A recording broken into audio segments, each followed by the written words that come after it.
Ladies and gentlemen, the story you are about to see is true. The names have been changed to protect the innocent.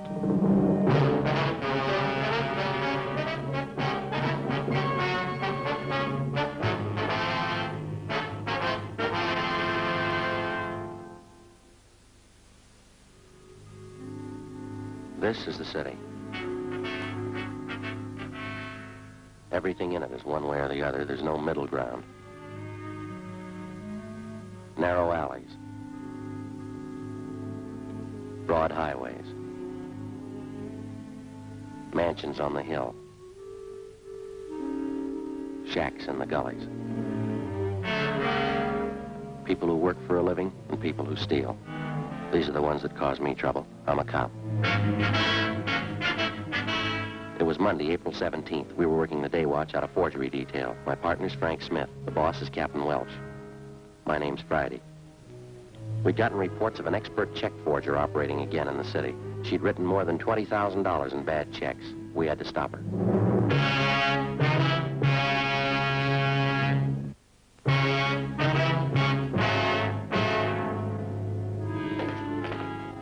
Morning, Joe. Hi, how'd the weekend go? Oh, pretty slow. Stayed home, did some gardening. How about that new lawn you put in? How's it doing? Well, there's only one solution. If we want to garden, we're going to have to move. Well, why? What's the matter now? Same old thing. Gophers? Happens every year. I don't know why I try anymore. It's just a waste of good grass seed. Joe, Frank? Yeah, Ferguson. Capt wants to see us. Okay. What's up, Fergie? You ain't gonna like it. What's that? Skipper will brief us. Morning, Skipper. Hi. You two finished up with the Meyer case yesterday, that right? Yeah, it's all washed up. We're clear. Good. Then you can start on this one right away. You work with Besser and Ferguson here. Well, what is it, Captain? The grandma case. I had a hunch, Joe. What have we done to deserve this? There's nothing any of us have done. It's what we haven't done. I want her stopped once and for all. We any closer to her than we have been, Fergie? Just about the same, Joe. That's the reason I'm putting two more of you on it. How well do you know this case? Well, just what we've heard around the office. Frank? Same here. I could stand some briefing. Ferguson? Colin, you must have heard how she operates 3 months out of the year, April, October, and December. That's all. She's never been known to change the schedule? Not as far as I know. She's been doing it the same for 9 years.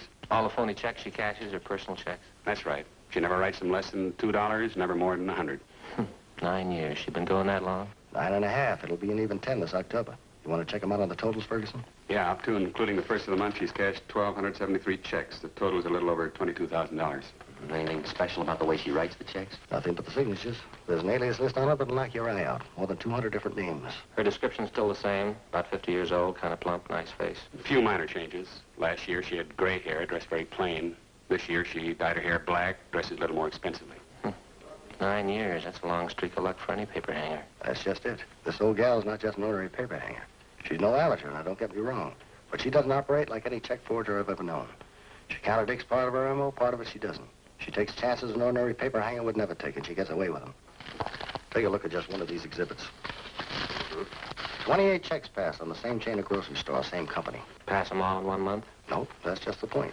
2 years ago, she passed 14 of them, spread them out over a period of a month. Last year, she passed another batch of 14, all within 3 days. 1 year, she used a different name on each check. On this batch, she used the same name. Well, does she have identification when she passes these checks? Always. Phony driver's license, social security card, the works. Then she's got that sweet grandmother smile of hers. Clerks rarely turn her down when she shows up with the check. You can get used to various descriptions on her, too. Give the file a look. Hardly 3 of the check victims can get together on what she looks like exactly. But where are they getting stung the most? Downtown or out in the neighborhoods? The neighborhoods. Anywhere from the beach area to the valley. Well, that whole file, Skipper, that's not just her work, is it? Every last bit of it. We can't fit it in a 6-foot shelf. In 9 years, I've had 5 teams of men work this thing. None of them reached her.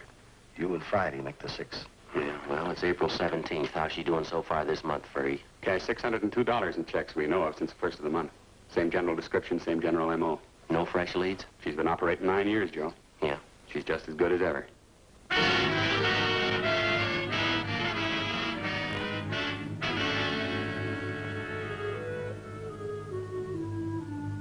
To the working detective, there's no tougher job than tracking a lawbreaker who's half professional and half amateur.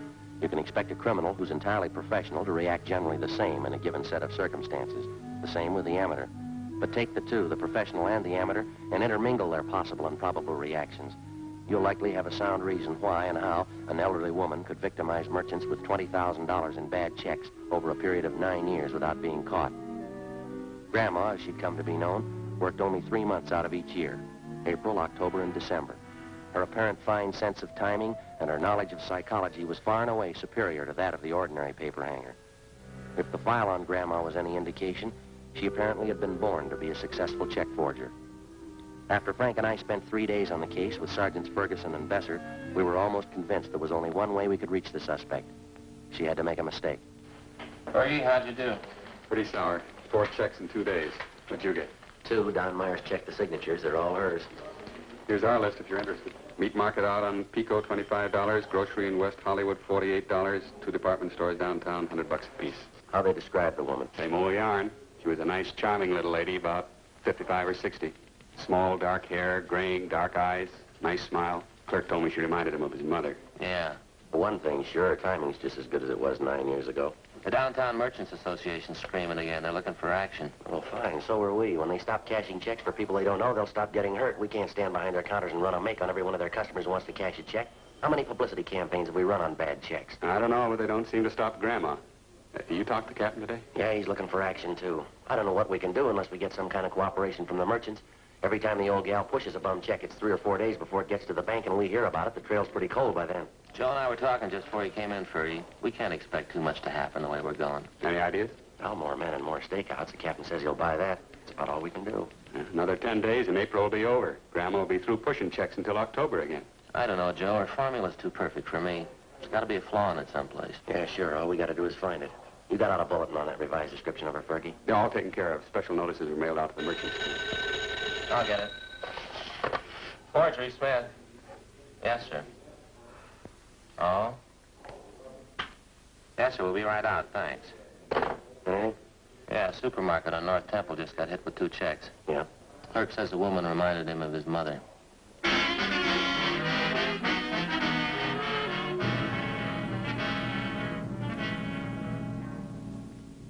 A week passed. The number of stakeouts on business places throughout the city was doubled.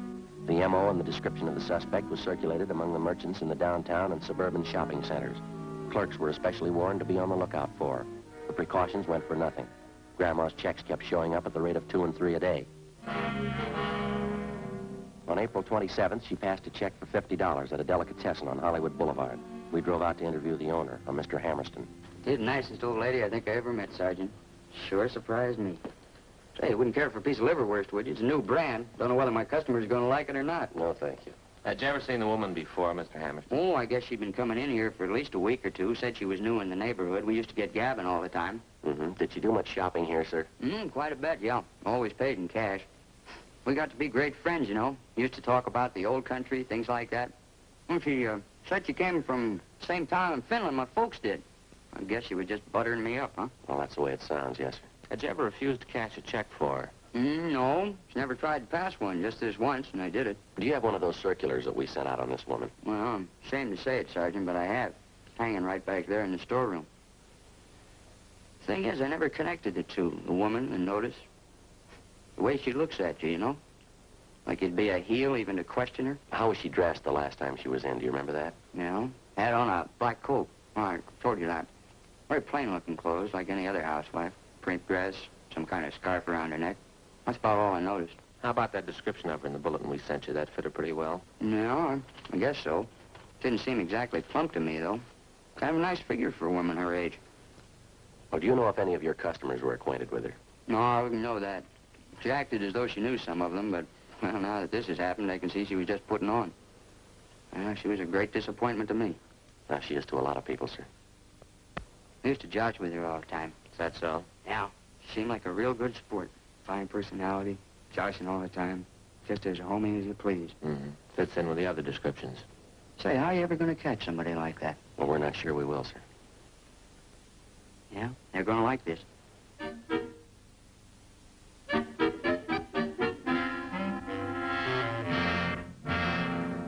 Two days later, on April 30th, right on schedule, the flow of bogus checks in Grandma's handwriting suddenly stopped. If she continued to work by the same timetable she'd been using for the last 9 years, she wouldn't start operations again until the 1st of October.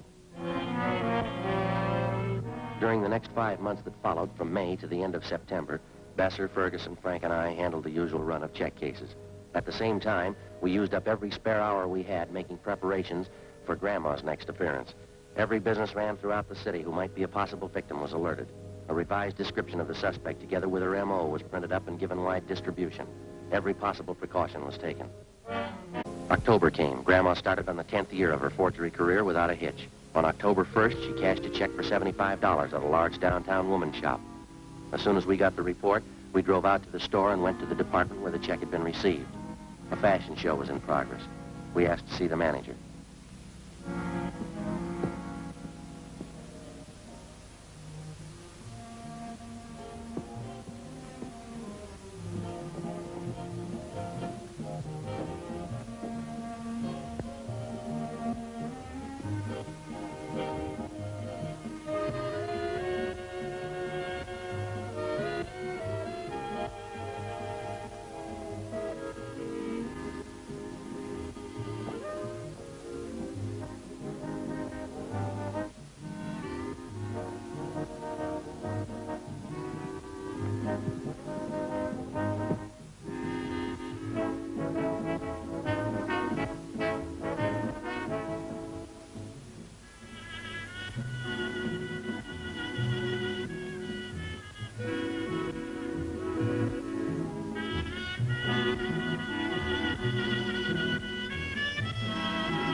Mr. Montrose, this is my partner, Frank Smith. My name's Friday. We're from Forgery Detail. Oh, yes, about that check, is that right? Yes, sir. We're having one of our autumn fashion showings this afternoon. It usually keeps us pretty busy. Yes, sir. Are you the one who authorized this check to be cashed? Yes, I okay all the checks that we cash in this department. And you okayed this one? These are your initials? Yes, that's right.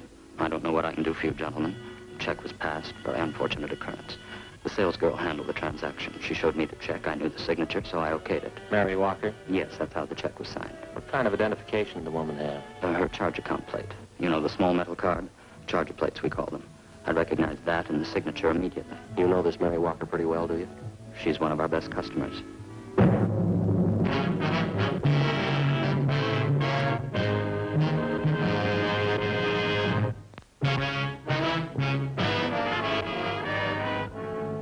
Friday, October 4th, 2 p.m. Before we left the store, we found that another worthless check bearing the signature Mary Walker had been cashed in a different department of the store on the same day as the other forged check. The woman had used the same means of identification, a metal charge account plate stamped with the name Mary Walker. We took the two checks back to the office and had Don Meyer in handwriting compare the signatures. There wasn't any doubt in his mind. The writing on both checks was Grandma's. It was only a hunch, but it was beginning to look as though the suspect had finally done what we'd been waiting 9 years for her to do. She'd made a mistake. Frank and I drove out to an address in the Wilshire district to interview Mrs. Mary Walker. She fit the general description of the suspect, but she denied writing either one of the checks which bore her signature. Well, what are the questions, Sergeant? I couldn't have written those checks. I haven't even been in the city for the past 5 days. And these signatures on these checks, Mrs. Walker, they're not yours. Well, it looks like my handwriting, but it's not. I didn't write those checks. They're forgeries. Well, you do have a charge account at the store, don't you, ma'am? Yes, I've had one there for years. Nothing like this ever happened, though. Do you have one of those charge account plates, do you? Well, yes, I did have one. You lent it to someone in your family? No, as a matter of fact, I lost it. I intended to report it to the store, but it slipped my mind. Do you have any idea where and when you might have lost it? Well, I think it was last Sunday night, Sergeant, but I'm not sure. Oh, just a minute. I know someone who would remember. Inez Lander. She was there, and I'm sure that she'd remember. Who's she, ma'am? She's a girlfriend of mine. She lives in this neighborhood. Hello, Inez. This is Mary Walker. Oh, I'm just fine. You? Good. Say, Inez, what night was it that we went to the Boosters Club meeting? Sunday? Well, that's what I thought. Oh, nothing. Just some silly misunderstanding. Well, all right, Inez. Thanks for remembering for me. Yeah. Bye. It was Sunday night, Sergeant. Inez Lambert and I went to the neighborhood Boosters Club meeting. And I'm sure that that's where I must have lost it. Well, and you think the charge account plate just fell out of your purse, is that it? Either that or it was taken. Why do you say that, ma'am? Well, it's a very serious thing, and I didn't want to mention it. What's that? Well, I left my purse on the chair next to me part of the evening. And when I got home, I thought I was missing a $5 bill out of my change purse. I didn't notice then that the charger plate was gone. Do you remember who was at that meeting, Mrs. Walker? Oh, 40 or 50 people at least. How many women would you say? Oh, a dozen, I suppose. Now, I'm not accusing anyone of robbery, Sergeant. I know that that's a very serious charge to make. Do you know if one of the club officers might have taken a list of those present? Oh, they don't have to. We do the same thing at every meeting. What's that, ma'am? We all sign the attendance book when we leave.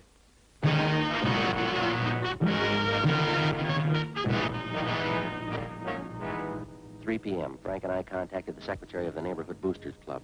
He gave us a list of those present at the Sunday night meeting of the club. As Mary Walker had told us, each person present had signed his or her name and address in the attendance book. We took the record downtown with us and had Don Meyer compare each signature on the list with samples of Grandma's handwriting. Number 32 on the list, fellas. That's it. Positive make, Don? No doubt in my mind. That's Grandma's handwriting. Let me see how she signed it. Mrs. Inez Lambert.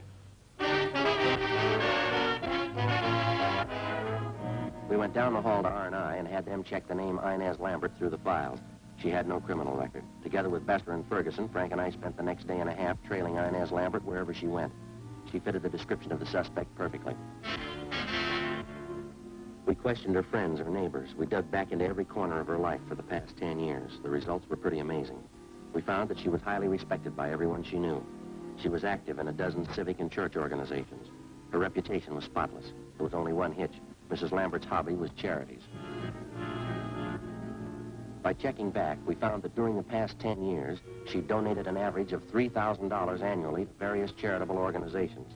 Her husband's total annual income was $7,000. From her bank, we obtained specimens of Inez Lambert's handwriting.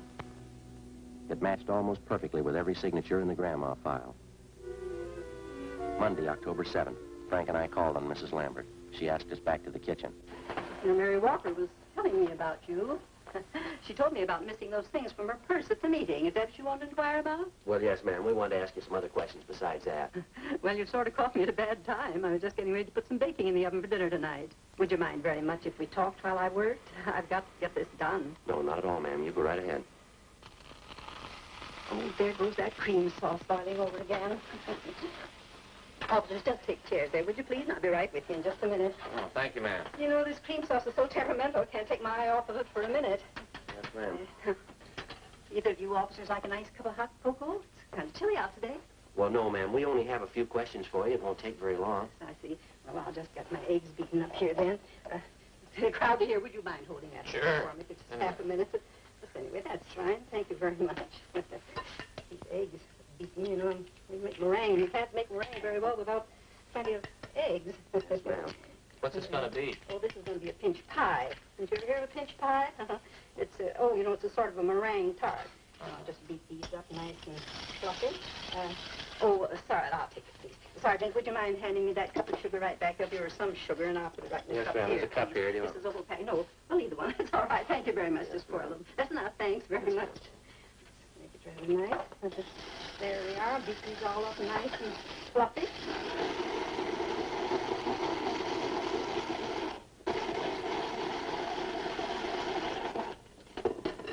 Now, what was it you wanted to know? Well, Mrs. Walker had her charge account plate stolen that night at the Boosters Club meeting.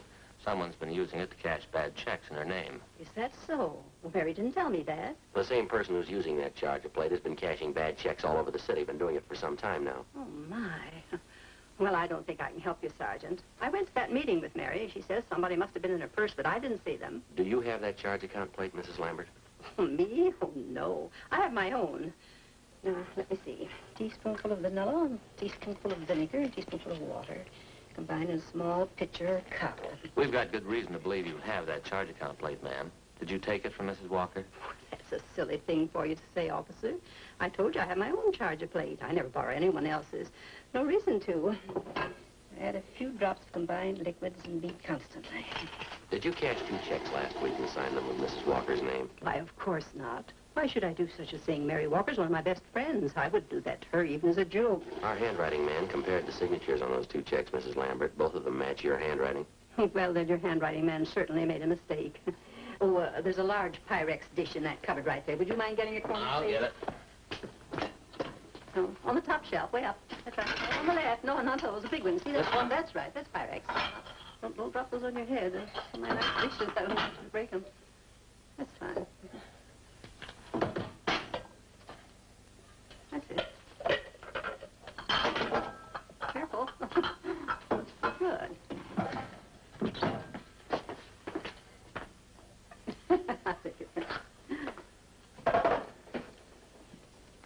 You deny you wrote those 2 forged checks last week? You deny you've written and cashed about 1,500 worthless checks in the last 9 years? Why, of course I deny it. You sure you haven't made a mistake? We're sure, ma'am. Sorry, you'll have to come downtown with us for questioning. What's that? Oh, my cream sauce is boiling over again, Sergeant. Oh, I can't leave the house now, right in the middle of getting dinner ready. My husband would be furious. If you want to talk, couldn't we do it later on? Sorry, afraid not. But you certainly can't accuse me of doing anything wrong. Folks at church will vouch for me. We've got just as many people who say you cheated them.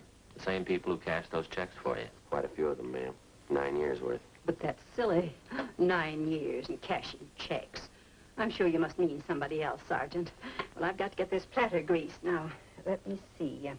Heat meringue upon lightly greased platter. Yes, that's right. We don't mean anyone else, ma'am. You'll have to come along with us, Mrs. Lambert. But you can't prove a thing. You can't prove anything about me. We've got a record downtown on every single check you passed since you started. We've got specimens of your handwriting and people to identify you. We know what your income is. We know how much you've given to charities. My donations to charity are my business. You've no right to upset me like this. How many average families give half their income to charity? Can you answer that for us, Miss Lambert? But that's my business. It's none of yours. I certainly have a right to give what I please. The money's got to come from someplace, ma'am. Is that what the checks were for? All right, we're going to lay it out for you, ma'am. We have all the evidence against you that we need. Witnesses, too. We don't know why you've been cashing these checks, but we do know that you have been. Now, I think it'll work out better for everybody concerned if you tell us the truth. I do hope I put enough vanilla in that. Would you like to tell us about it?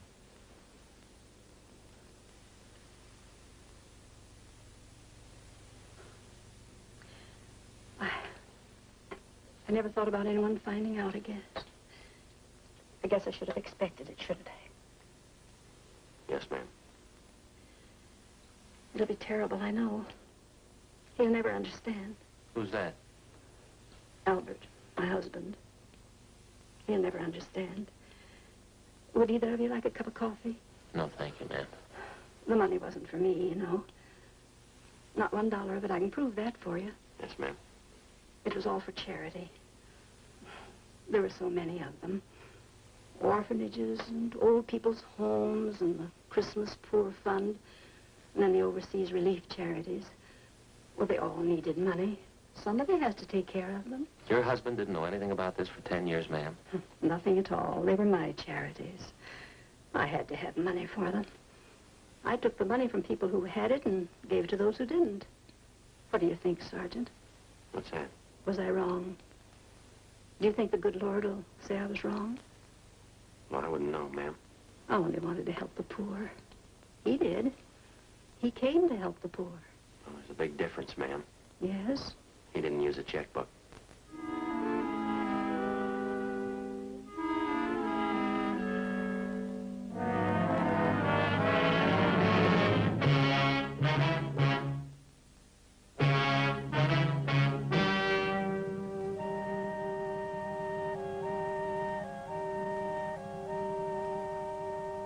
On December 17th, trial was held in Department 81, Superior Court of the State of California, in and for the County of Los Angeles.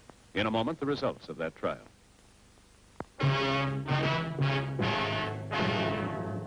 The suspect entered a plea of guilty to 2 counts of forgery, and the remaining charges were set off the calendar. She received the sentence as prescribed by law. Forgery is punishable by imprisonment in the state penitentiary for not less than 1, nor more than 14 years.